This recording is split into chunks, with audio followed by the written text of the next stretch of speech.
फूल दलों सी पूरी फूली माटी है, माटी का यह फूलन ही चिकनाहट स्नेहिल भाव का आदिम रूप मूलन है, और रूखापन का द्वेषिल भाव का अभाव रूप उन्मूलन है। यह जो गति आई है माटी में, माटी ने जो किया जलपान का परिणाम है, परंतु जल धारण की क्षमता कब उभरेगी इसमें, जब माटी में चिकनाहट की प्रगति हो और अनल का पान करेगी। यह माटी की चिकनाहट को अपनी चूलिका तक पहुँचाने शिल्पी का आना हो रहा है। प्रभात की पावन वेला में माटी के हर्ष का पार नहीं, और वहीं पर पड़ा पड़ा इस दृश्य का दर्शन करता एक कांटा निशा के आंचल में से झांकता चकित चोर सा। माटी के खोदने के अवसर पर कुदाली की मार खाकर जिसका सर अध फटा है, जिसका कर अध कटा है, दुबली पतली सी कमर कटी थी उसकी, वही अब और कटी है। जिधर की टांग टूटी है उधर की ही आँख फूटी है, और चपला अबला उम्र पर भी असर पड़ा है मार का, लगभग वह भी घटी है। कहाँ तक कहें कांटे की कटीली काया, दिखती अब अटपटी सी है। इसमें संदेह नहीं, प्रायः प्राण उसके कंठगत हैं। श्वास का विश्वास नहीं अब, फिर भी आसमान का आधार आस है ना। तन का बल वह कण सा रहता है, और मन का बल वह मन सा रहता है। यह एक अकाट्य नियम है। हाँ, यही यहाँ पर घट रहा है। कंटक का तन सो पूर्णतः ज्वर से घिरा है, फिर भी मिट नहीं रहा, वह जी रहा है, और उसका मन मधुर ज्वार से भरा रस पी रहा वह। इस पर किसका चित्त वह चकित नहीं होगा। इस विस्मय का कारण भी सुनो। मन को छल का संबल मिला है, स्वभाव से ही मन चंचल होता है, तथापि इस मन का छल निश्चल है। मन माया की खान है ना, बदला लेना ठान लिया है शिल्पी से इसने। शिल्पी को शल्य पीड़ा देकर ही इस मन को चैन मिलेगी। वैसे मन वैर भाव का निदान होता है। मन की छाँव में ही मान पनपता है। मन का माथा नमता नहीं, ना मन हो तब कहीं नमन हो। समण को इसलिए मन यही कहता है सदा, नम ना नम ना नम ना। बादल दल पिघल जाए किसी भांति, कांटे का बदले का भाव बदल जाए, इसी आशय से माटी कुछ कहती है उसे कि बदले का भाव वह दलदल है कि जिसमें बड़े बड़े बैल ही क्या, बलशाली गज दल तक बुरी तरह फंस जाते हैं, और गल कपोल तक पूरी तरह धंस जाते हैं। बदले का भाव वह अनल है जो जलाता है तन को भी, चेतन को भी, भवों भवों तक। बदले का भाव वह राहु है जिसके सुदीर्घ विकराल गाल में छोटा सा कवल बन चेतन रूप भास्वत भानु भी अपने अस्तित्व को खो देता है। और सुनो, बाली से बदला लेना ठान लिया था दशानन ने, फिर क्या मिला फल। तन का बल मथित हुआ, मन का बल व्यथित हुआ, और यश का बल पतित हुआ। यही हुआ ना, त्राहिमाम त्राहिमाम त्राहिमाम। यूं चिल्लाता हुआ राक्षस की ध्वनि में रो पड़ा। तभी उसका नाम रावण पड़ा।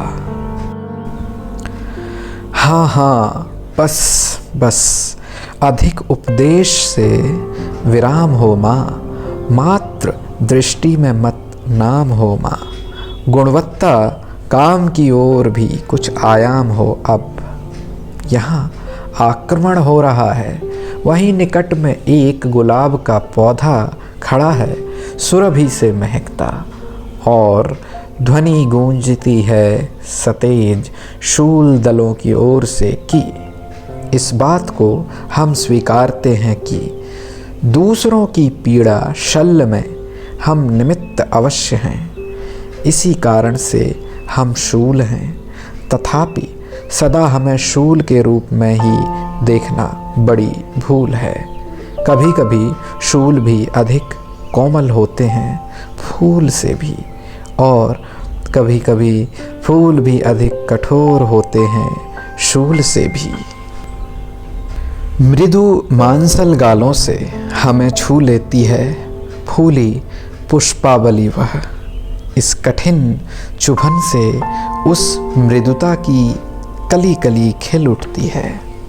एक अपूर्व सुख शांति संवेदित हो खेलती है उसमें। फिर तुम ही बताओ, हम शूल कहाँ रहे, वे फूल कहाँ रहे। उस वासना की क्रीड़ा ने हम पर आक्रमण किया है, हमारी उपासना को बड़ी पीड़ा पहुंचाई है। फिर भी क्या वह फूल शूल नहीं है? लगता है कि दृष्टि में कहीं धूल पड़ी है।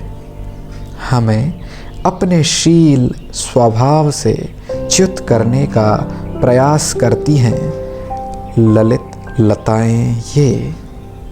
हमसे आ लिपटती हैं, खुलकर आलिंगित होती हैं, तथापि हम शूलों की शील छवि विचलित ना होती। नौकदार हमारे मुख पर आकर अपने राग पराग डालती हैं, तथापि रागी नहीं बना पाती हमें। हम पर दाग नहीं लगा पाती वह। आशातीत इस नासा तक अपनी सुरभि सुगंध प्रेषित करती रहती, पर क्या इस नासा में वह कहाँ आस जगा पाती। विस्मित लोचन वाली, सस्मित अधरों वाली वह इन लोचनों तक कुछ मादकता, कुछ स्वादकता सरपट सरकाती रहती हैं। हाव भाव भंगों में नाचती रहती हैं हमारे सम्मुख सदा सलील।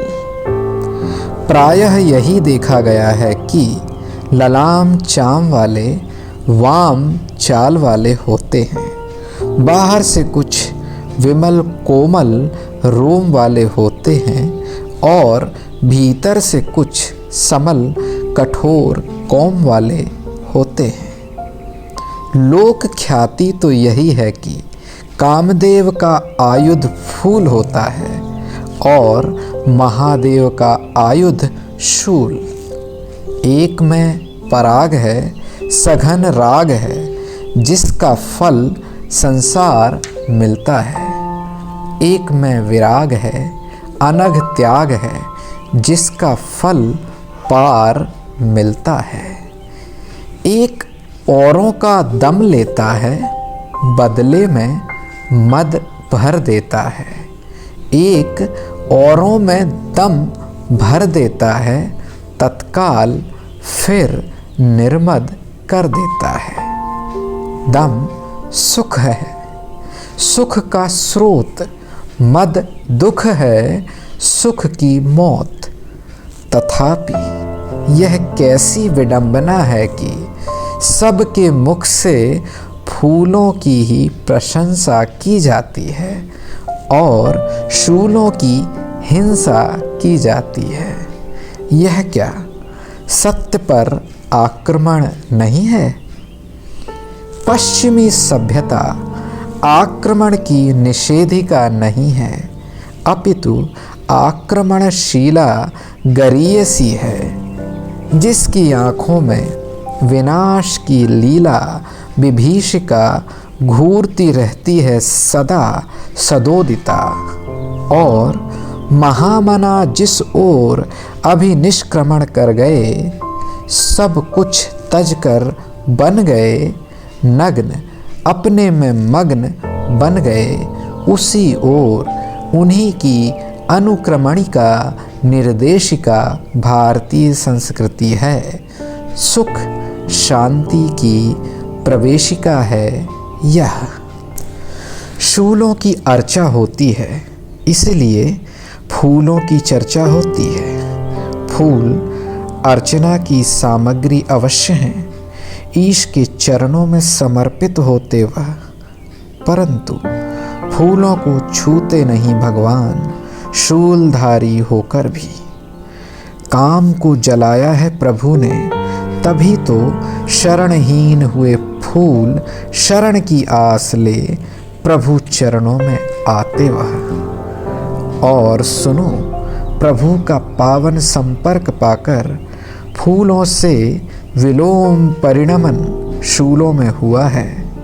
कहाँ से यहाँ तक और यहाँ से कहाँ तक, कब से अब तक और अब से कब तक, आदि आदि सूक्ष्माति सूक्ष्म स्थान एवं समय की सूचना सूचित होती रहती है सहज ही शूलों में। अन्यथा दिशा सूचक यंत्रों और समय सूचक यंत्रों घड़ियों में कांटे का अस्तित्व क्यों? इस बात को भी हमें नहीं भूलना है कि घन घमंड से भरे हुए उद्दंडों की उद्दंडता दूर करने दंड संहिता की व्यवस्था होती है, और शास्ता की शासन शैया फूलवती नहीं शूलशीला हो, अन्यथा राजसत्ता वह राजसत्ता की रानी राजधानी बनेगी वह। इसीलिए तो शिल्पी की मति परिणति में परिवर्तन गति वांछित है सही दिशा की ओर। और क्षत विक्षत कांटा वह पुनः कहता है, कम से कम शिल्पी इस भूल के लिए शूल से क्षमा याचना तो करे माँ।